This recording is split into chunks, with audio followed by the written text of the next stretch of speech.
Hello, it's Not Bad Cat here on November 25th, 2022 with your weekly Rimworld mod updates and uploads. There's no shortage of mods being released daily, and we're back to a mix of mods, not a theme. But first, let me ask you a question. Do you typically build your own mod pack or just subscribe to someone else's? I'm curious. But let's take a look at this week's mods. Hemofungus by No Sleeper adds an alternative way for your vampires to quench their thirst for blood. Hemofungus is for the bloodsuckers that have morals, but they aren't easy to grow. Planting skill 10, 10 days to grow, 140% fertility required, devil strand research, with each plant making 3 hemofungi. You'll need 5 to make a fine meal, plus 5 human meat. About those morals.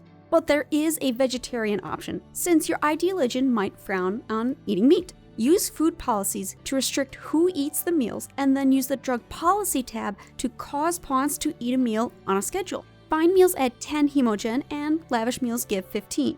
So if your pawn needs blood, and maybe aren't vampires, this is a viable alternative.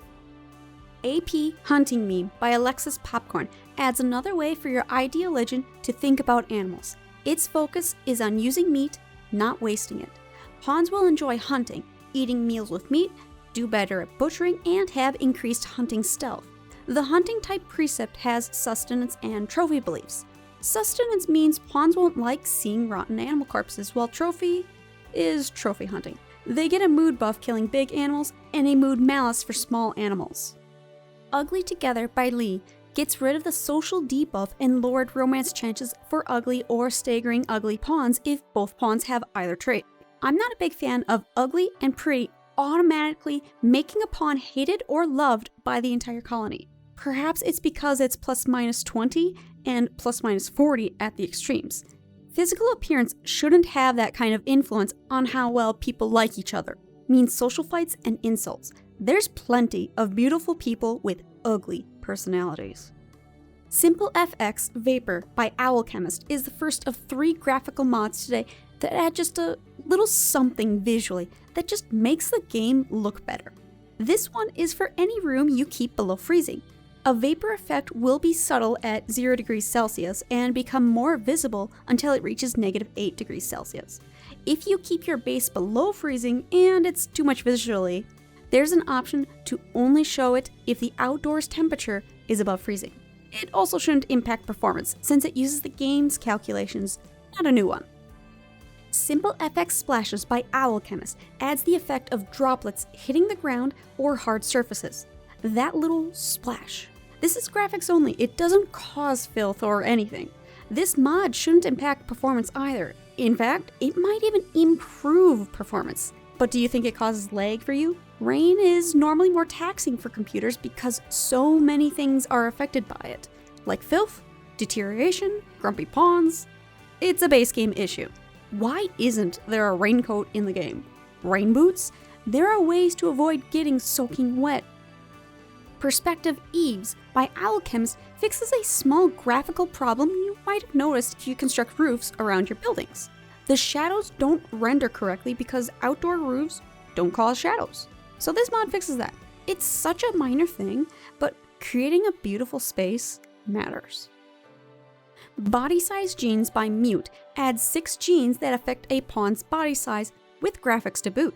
A pawn could range from Pygmy with 70% body size to Colossus with 150% body size. This is built on top of Mlia's Varied Body Sizes mod, which has a ton of options for you to enable or disable, and that mod works on animals. But body size genes impact stats that are based on body size, like health, hunger, melee damage, and carrying capacity. Being small is bad. Trust me, I know what it feels like. Blood Color Genes by Shadow X99 adds 39 different blood type genes, so your pawns can bleed a rainbow of different colors.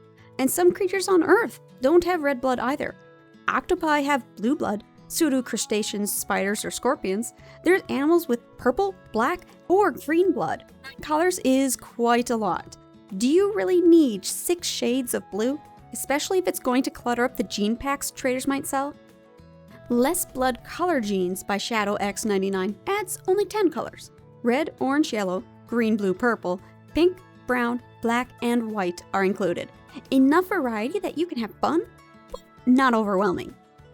Road Bridge by Yoan adds stony versions as bridges when you settle on a map with a road and a river, because they won't build a high-tech road but handle rivers with primitive wood.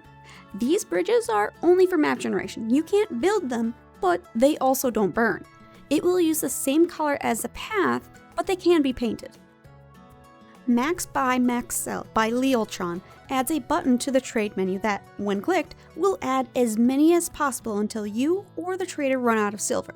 So if you have 1,000 yayo to sell but the trader can only afford 20, it will stop at 20. So no more guesswork to figure out how many cotton it takes to bleed the trader dry of silver. This also works in the reverse. If you have limited silver and are on a desert map, you might want as many wood as you can afford. I'm Over Here by Cathanon is for those of you that have multiple colony maps. Maybe as a full second base, or maybe you're in to mine all of the resources before abandoning it. Once you have multiple maps, events can spawn on any one of them. So Randy could be sending you traders or transport pod crashes to your mining outpost that's a 5 days journey away instead of your citadel. This mod prevents events from triggering on any colony with less than 5% of your wealthiest map, probably your main base. So your miner pawn can dig away without fear of raids, disease, or infestation. Scrollable Inspect Panes by Cathanon is helpful when mods add more things to inspect panes, like the health tab. If it gets too long, things just get cut off, so you can't see everything. Now, they are scrollable or draggable, so you can actually see the Architect tab's info window again if you have too many modded categories. More Biotech Letters by WoW HVB adds letters to inform you when a pawn's genes have finished regrowing, when a colonist or prisoner reaches 16 biological age, and when a pawn's genes have been extracted from the gene extractor. Especially if you have a colony whose goal is to convert everyone to their xenotype, knowing when this conversion ritual of a different kind is quite important. Horns and Ears and Things by Risky Mechanics adds genes for 8 new ears and 8 new horns. There's 3 elephant ears and 1 set of fish ears. These all use the pawn's skin color.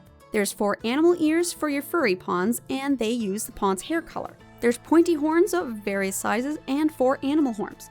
You can clearly see these are modeled after deer, rams, thrumble, and one with 4 horns if 2 isn't good enough. Expect to see more in the future. DET'S Xenotypes, Stoneborn by DET'Visor gives us the one fantasy trope we didn't see in the Genes episode 2 weeks ago. Dwarves.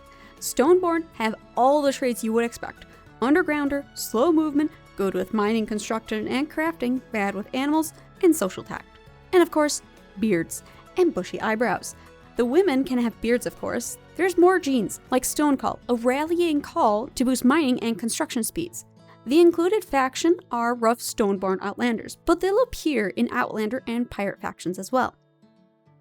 And that was the mod updates and uploads for November 25th, 2022. If you liked the video, like, subscribe, and even better, if someone is looking for mods, send them my way. This is Not Bad Cat, signing out.